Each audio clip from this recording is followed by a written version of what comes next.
আজি লুবিয়া ৰেচিপি এটা বনাব লৈছোঁ। ৰেচিপিটো কেনেকৈ বনাইছোঁ আপোনালোকে চাই থাককচোন।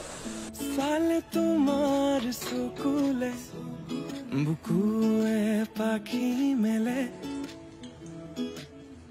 না সবা শুনে নেবেরে মরমে লাজ করে মিঠা তাতুত কই মিঠা তোমার মাতে